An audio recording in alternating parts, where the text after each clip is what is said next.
You've got your eye on a $20 stock and you're ready to pull the trigger. But when you go to buy, you're quoted $20.10. What gives?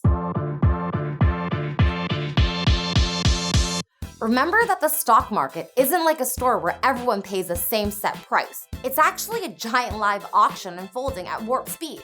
So that $20 quote you saw isn't the stock's current price. It's just the last price at which it was traded. You want to look at the bid and ask prices for a better idea of a stock's going rate.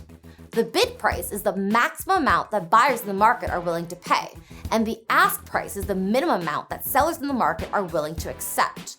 These prices often shift by the second, so you'll have no guarantee you'll get those exact prices.